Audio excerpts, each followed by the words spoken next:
speech coach and best-selling author, Les Brown. For those of you that have joined us before, know that this is your place for motivation, inspiration, and empowerment. I am Anita Hicks, your host, motivational speaker, life coach, and business trainer. And I want to thank each and every one of you for investing in yourself and joining us on the call tonight.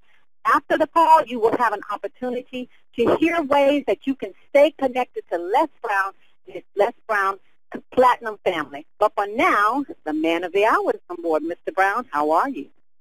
I'm great, and so are you. Doing better than good, better than most, and sometimes even better than bad. In the sunshine, I can hear it in your voice today. Well, yes, I'm in San Diego. Wow, are you doing training there? San Diego, and it's so beautiful. Yes, I'm speaking for Caldwell Banker, a real estate company, and so to a group of brokers and realtors, and so it's going to be exciting speaking with them tomorrow. So it's just a gloriously beautiful day today. Saw some of the seals and birds and pelicans when we were driving down here, so I'm excited to get started. Well, welcome. Well, I'm going to mute my phone and take it from here. Okay, thank you so much. I want to thank everybody for being on the call. I want to thank my daughter, Ona. She did a good job last week. She's trying to close in on her father. Come on, girl. I'm not scared of you. Bring it on. Had a great time in Las Vegas. I spoke for the Malibu Mastermind with Steven Sapini and Kevin Harrington from Shark Tank. And it was a great experience. And we were teaching entrepreneurs and speakers and coaches of how to use their stories strategically to build a national platform, international platform, and to earn seven figures. And we're going to be doing a few of those events, but we're going to be doing them with a very select number of people. And one of the things that I want you to do right now, I want you to think about your goals and dreams. And as you think about your goals and dreams, I want you to raise the bar on yourself. I always say that. Why? Because we can do more.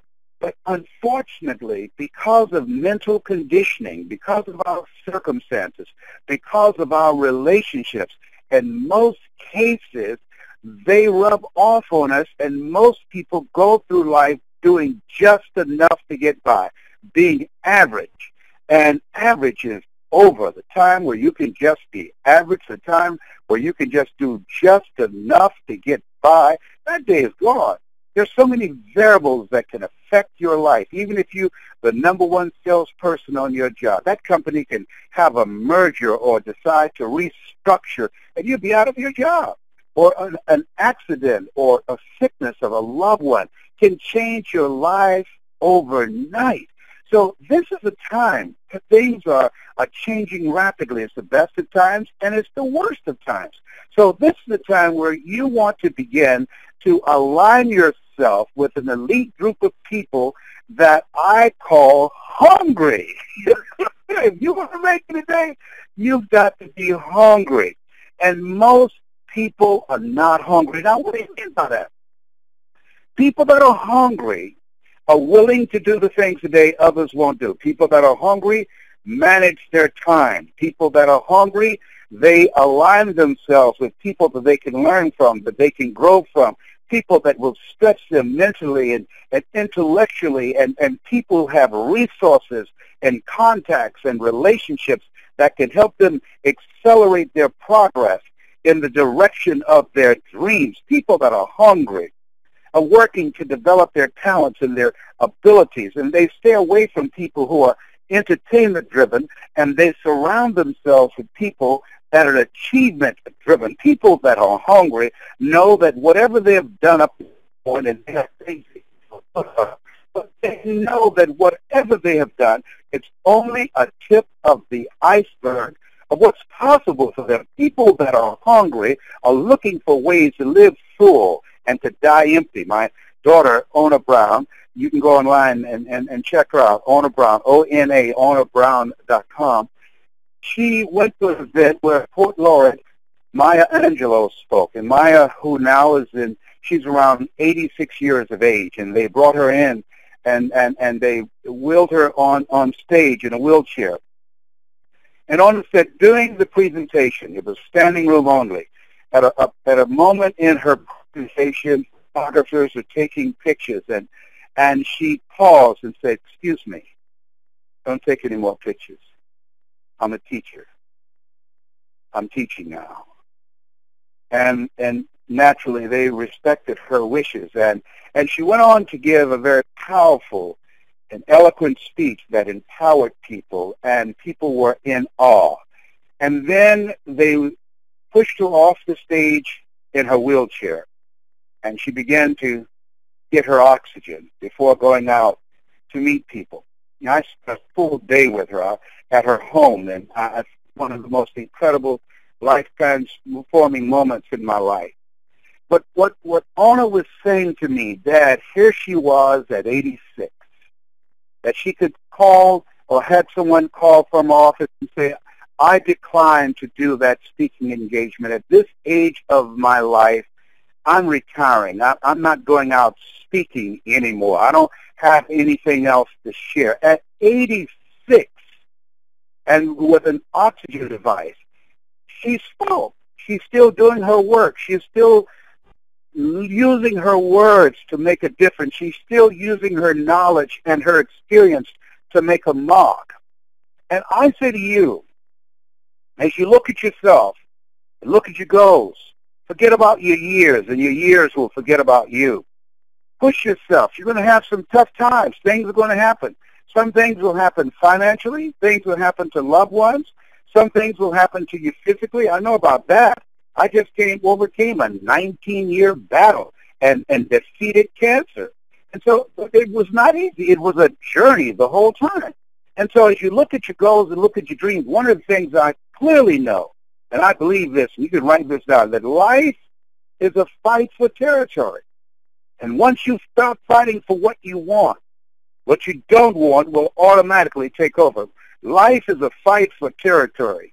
And once you stop fighting for what you want, what you don't want will automatically take over. Most people go through life surrendering, having the power on themselves. When things get difficult, when things become challenging, hey, that's a part of the territory. When you have big dreams, when you have things that you want to do, things that you want to accomplish, be it a relationship, be it losing weight, improving your health, be it restructuring your business, or deciding to leave a job where you've gone as far as you can and to strike out on your own, or to do something that represents who you are, that is the purpose and the meaning of your life and gives your life a sense of fulfillment, whatever that is, it's going to be challenging. That's why 80% of Americans go to jobs every day that they hate. There's another percentage, that's a 14%, that's hungry. I said, no, I'm not settling. I'm not going out like this. I want more. I remember when I was sleeping on the floor of the Penobscot building, and one day the security guard, he saw me coming in. He said, "I know you're sleeping in your office." He said, "I want to ask you a question." I said, "What is it?" He said, "I know you do motivational speaking." He said, "Do you really think that you're going to make it big one day?" I said, "Yes, I do." And he said, "Why?"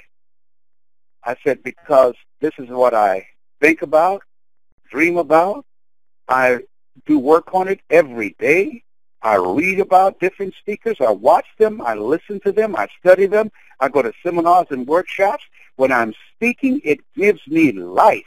When I'm speaking, I love to see the response to people. When I go to an event, I love to hear them say, 'He's here.' When I'm on stage and people are listening to me and taking notes, I said it gives me goosebumps.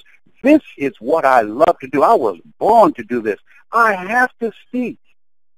And he said, "Man," he said, "I used to dream like that, but reality set in."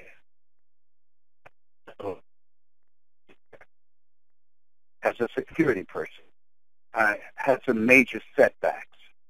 My mother got sick, and she died, and my father, he left when I was around 6 years old, and I had to raise my brothers and sisters. And I said, I'm sorry to hear that your mother passed. My mother passed of breast cancer, and I'm sorry for the challenges that you face. I said, but let me ask you something. Is that dream still in your heart? He says, yes. And every day you pass here, I think about it. And that's why I have not reported you to the management. He said, I know you're sleeping in your office, and you're not supposed to do that. He said, but I've started thinking about my dream, and you have not given up on your dream, man. Man, you really want that. I said, yes, I do. He said, be careful. The other guys who work this duty, they're not going to be as lenient as I am. But understand, man, about being hungry for something. You know, I tell you, when you're hungry for something, sometimes life will give you a pass. When you're hungry for something, sometimes life will introduce angels that will intervene for you, that will cover for you. When you're hungry for something, doors will be open that you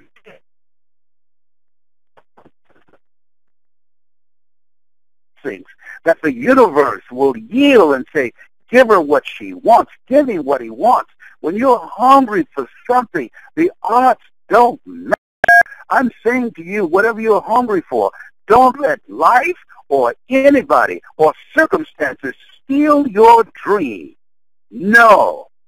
No. Life is too short and unpredictable, settling and giving in and surrendering. No. It might seem to be unreasonable. It might seem to be not realistic. People that tell you you're not practical, there will be moments you'll doubt yourself. I did. It might not make sense for you. I understand. You might not have enough money or all the things you need going for you in order to get in the game. I understand. I say to you, don't judge according to appearances. Lean not unto thine own understanding. If you got the heart for the fight. See, let me tell you, if I had to bet on somebody in life, that you can win one or two ways, and you see it in sporting events. You can win through skill, or you can win through will. I didn't have a college education. I still don't.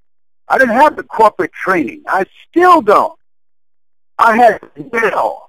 Jesus said, whosoever will, let him come. And I'm saying to you that if you have the hunger, if you have God's passion and drive for you, that something is going to happen, something will break if you continue to show up and keep coming back again and again and again and again and again. Here's the other thing. As you look at your goals, as you look at your dreams, you have better tools today. As you look at yourself, you have to increase your knowledge, because he or she who learns the most earns the most. And you have more choices now than ever before. And that gives you a greater power to have more choices in your life. As you look at your life, I want you to look at it from your dream. Look at it from the dream. See yourself already there. See yourself experiencing it and doing it. I used to practice in my office. Before I even had furniture, I had one desk and a telephone on the 21st floor of the Penobscot building when the other offices were closed. I was giving my speeches, walking back and forth, visualizing myself, speaking to thousands of people, way before I was invited, way before I was introduced to audiences around the country and around the world. And who would have known that just a few months later, in around 7 months, someone put a cassette tape in the hand of a guy named Dexter Yeager, where 50% of the volume through Amway goes through his organization. And he invited me to speak to a group of his people, and it was in Atlanta. Who would have known when I went there and showed up, and they picked me up in a limousine, that it would be in a stadium of over 80,000 people. In fact, I want all of you to go to lesbrownmotivation.com. lesbrownmotivation.com, and I want you to pass the word. Every week, I'm giving away my first video that I did on public television called You Deserve, and then the one I did where I spoke before 12,000 people in Chicago, and the one where I spoke to over 80,000 people in the Georgia Dome, and the 7 principles of how to tell your story. I want you to go to lesbrownmotivation.com and download it free and give it out to others. Why are you doing that? Because it's good to me. He's been good to me. I am cancer-free. I have more energy. You can hit I'll kill a mosquito with an axe. I tell you some of it here. I am so grateful. I mean, when you think about it, here I am at 69. Who's looking to hire a 69-year-old man? At 69, and I'm stronger. At 69, I'm going to China this year. I'm going to India. I'm going to Sweden in 2 weeks. I don't just bring you this message of telling you that you have greatness within you. I'm living this message. I'm living it. And I'm telling you from a place of knowing. And I doubted myself so many years.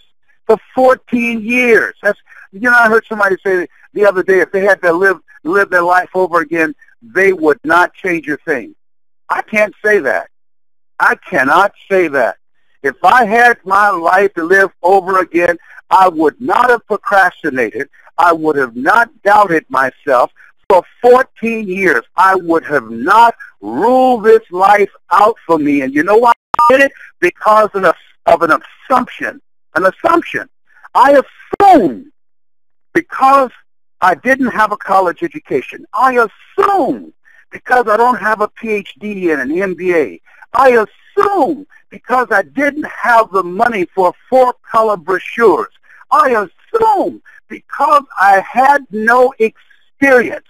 I assumed because I had no background in the industry. I assumed because people who had more education and more money and more resources than me and had been in the industry longer than me, I assumed that I couldn't get in. I assumed that I wasn't good enough. I kept myself out of life, out of living my purpose. I kept myself out based upon an assumption that no one gave me. I gave myself.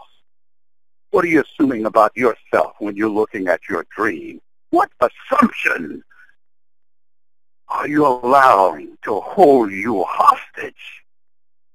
You were chosen for something special. You were chosen by God for 100 million sperm. There is something in you. That's why you're listening to me right now. There's something in you that does not want to settle. There's something in you that wants to express.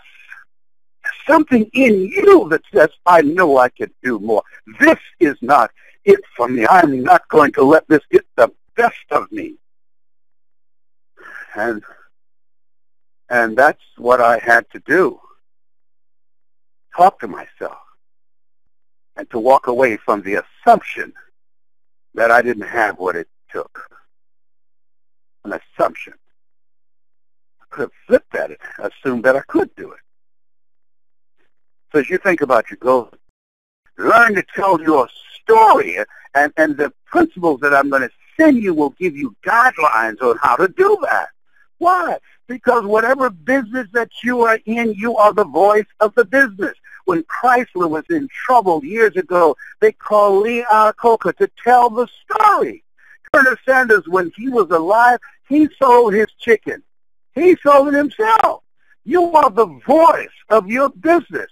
You are the voice of your dream. And you have a voice. Here's something else. As you look at yourself, as you look at your goals, right tonight, take the time, make a list of the people that you communicate with most. And write them down and look at them. And ask yourself this question. Who should I count on? Call their name out loud. And listen to your body. If your energy level goes up, then you put a check by their name. If your energy level is neutral or goes down, draw a line through it. Why? Because you can't, and I found this out on my own personal experience, you cannot live your dream. You cannot soar to new heights if you're weighed down by toxic, negative, do-nothing people. You can't be around people who aren't doing anything. Bet you can't hold a conversation about anything other than the last episode about scandal or whether or not the Chicago Bulls will make it or if LeBron James and the Heat will make the playoffs. You can't do that. When you got a goal and a dream, you've got to be singularly focused. When you're hungry, it becomes your magnificent obsession. When you want to throw in the towel on yourself, I had to think about my mother when I wanted to give up.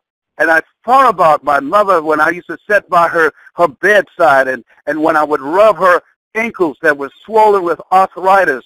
And I thought about when she was raising us and we knew when it was going to rain. She said, oh, Arthur's bothering me. Mama, who's Arthur? My arthritis. But yet and still, she got up and she fixed breakfast for us. She had a cup of coffee. She smoked her little Lucky Strike. She had one. And I'm not talking about a filter. Baby Brown smoked a Lucky Strike every day. She loved her Canadian thick bacon, the 2 eggs, a Lucky Strike. She would smoke that, and she had a cup of coffee. My mother was something else. That was her ritual every morning.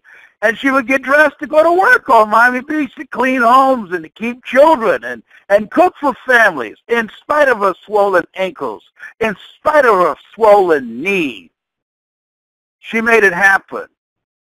And when you are hungry for a dream, you'll make it happen.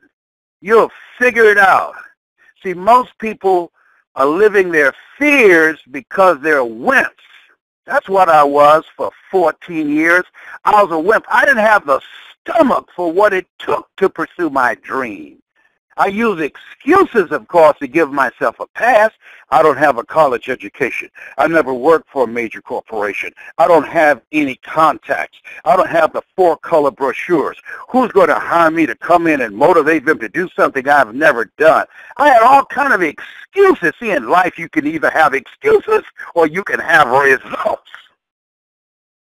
And finally, I came to a place within myself. I was and I saw someone, and I said with tears in my eyes, if they can do it, I can do it. This is my key to take care of my mother.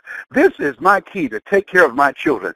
This is my key to create a new life for myself. And I threw gasoline on the bridge. You got to burn the bridge. See, I just came to a place in myself and said, I can't go back home. I can't go back home. Leslie, come on back home, baby. I can't, Mama. I can't. I can't come back home and live with you. I can't. When I come back home, I'll be able to take care of you, but I can't come back home and live with you. I've got to figure this thing called life out. And nobody said it would be easy. Nobody. What is your dream? What do you want?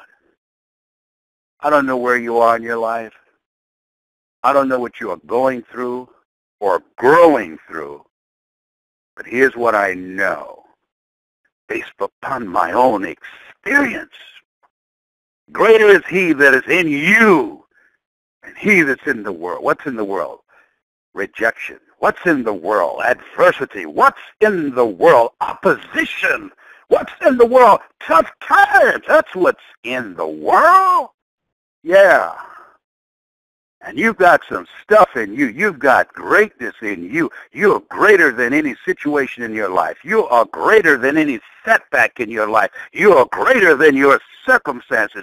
You are greater than the toxic relationship that you have allowed yourself to be abused in. You are greater than the job that you allowed yourself to be stifled in. Yeah. You have a greater future that's calling your name. What's your dream? Cherry came to the training. Cherry has a son, Gabriel, who has autism. And she came to the school after the school called her and said, come get your son. He's spitting and fighting kids. And when she came to the school, the teacher had her back to the door, and she didn't see Terry at the door.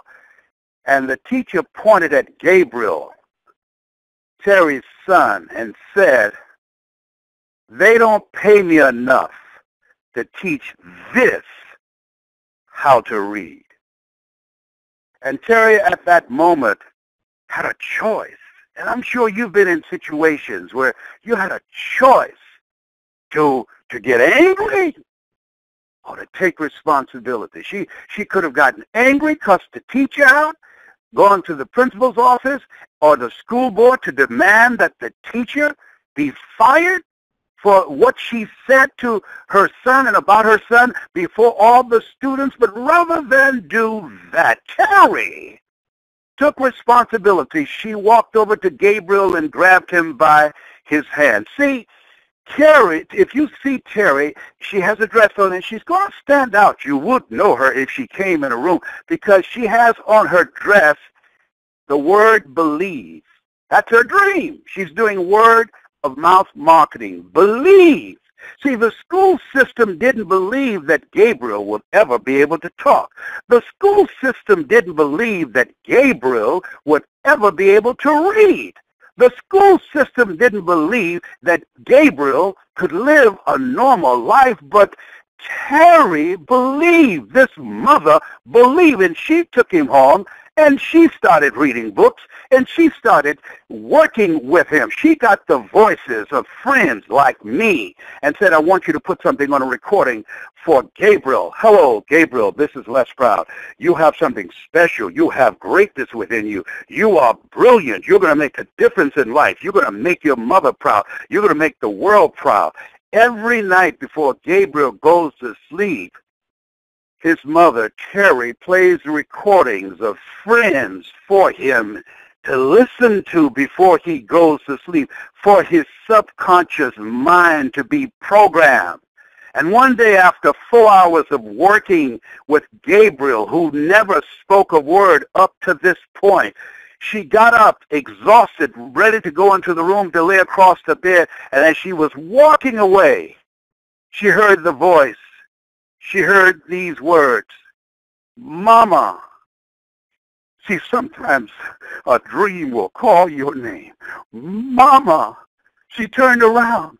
She was shocked because that was not the word that she was working with him. She was working on cat and that and night and morning and thank you. She never told him to say, Mama.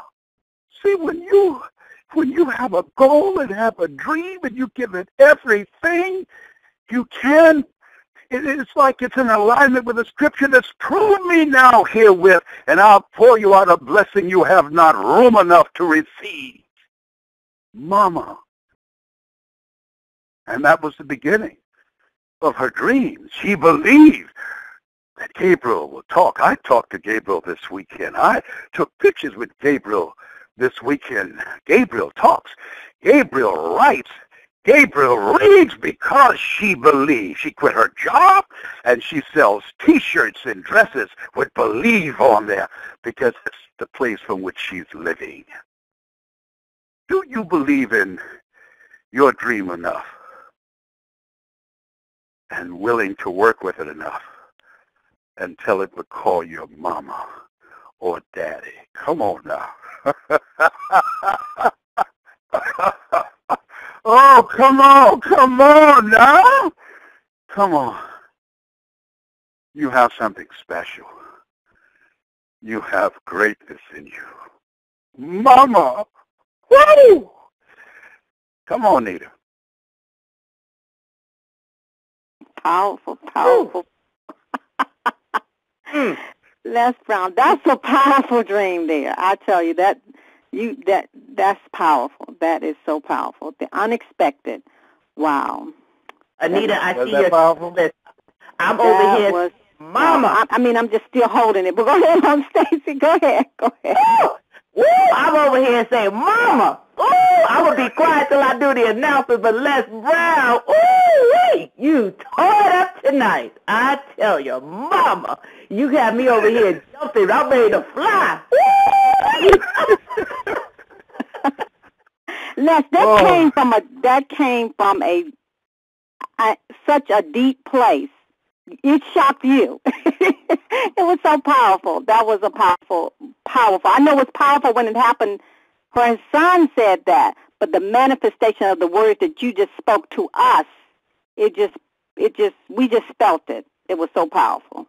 It was really powerful. Thank you. And spending time with Gabriel this weekend in Las Vegas and Terry and seeing him and knowing that had his mother believed what the school system said, had his mother bought into what the teachers said, they don't pay me enough to teach this, how to read. She had a choice to be angry or to take responsibility. And I know, when you believe in your dream, you take responsibility to put in the work, to do whatever is required to work with that dream until it calls you by your name, Mama. Come on. Call me Daddy, baby. Who's your daddy? Talk to me. Sometimes you got to speak that dream and say, what's my name? Spell it backwards. That is so hard. Just her faith to believe. She is the walking word. And yes, she is. The walking word, to walk around, to believe, no matter what, like you said in your post this week, no matter what, she believed. Mm-hmm. And then when that manifestation came, it just blew her away. I'm telling you, you just blew us away tonight, Mr. Brown. I tell you. And she never leaves the house with anything on. Every garment she has believe written on it, and she has T-shirts. It's a conversational starter. She's never worked a full-time job since then. She does word-of-mouth marketing, and I'm asking those of you that are listening, help me with this mother who believes, who sells these T-shirts so she can spend the time necessary not only to work with her son Gabriel, who has autism, but other parents who have children with autism, so she can teach them the things that she learned in working with her son, to learn how to read, to learn how to speak, and to learn how to be integrated into the school system. There's things she's learned, just like the innovative thing. Before I left there, she said, Les, I want you to say something else to Gabriel. And she pulled out her recorder. And I said, hello, Gabriel, this is Les Brown. She carries a recorder around, and anyone she meets, she records a statement from them to Gabriel, and when he gets ready for bedtime, she plays it. He listens to these words from strangers until he goes to sleep. The program is Mind for Greatness. Faith comes by hearing. So she knows that when this young man hears this, not only does she believe it, the world believes it. So they're speaking life into him. So that is really powerful. She's actually doing the work. She's doing the work. She's not about it. She's not talking about it. She's being about it. So you said tonight, whatever you are hungry for, don't let life or your circumstances steal your dream. And she is definitely not letting life or circumstances steal her dream nor her seed.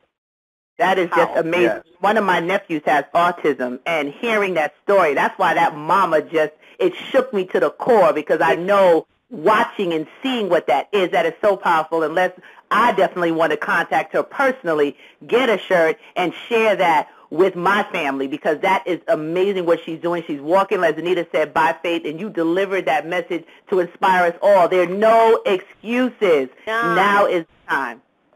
So does she have a website, this young lady? How do we contact her? I'm going to give you her number, and I'm sure she would not mind. She does volunteer work. She's with some women right now in a homeless shelter. She does motivational speaking for them. She's been to many of the seminars that I've had in L.A.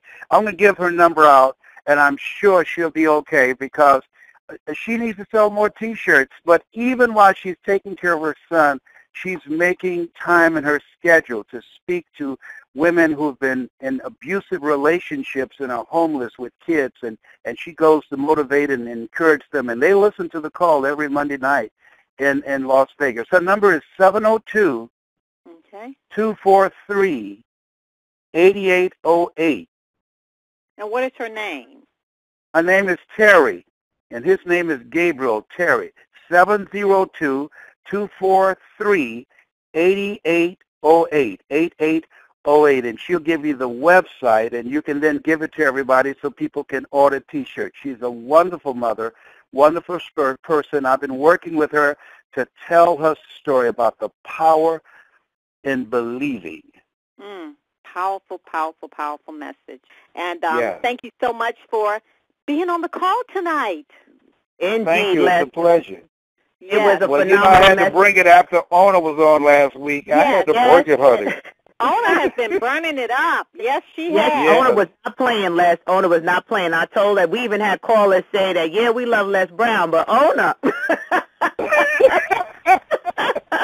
Well, I got some other platinum sneakers that can warm this thing up too, like y'all. Yes, So yes, don't worry. yes, We gonna break some others up in here. Okay, thank y'all so much. Good night. Thank Love you, you. Les. Good night. All right, Yes, all right. good night. too. So as I always like to remind you to never, ever give up on your dreams, because the world awaits your light, your authentic gift. God bless you all, and God bless your dreams. This is Anita Hicks, and thank you so much for joining. Good night, everyone. Good night.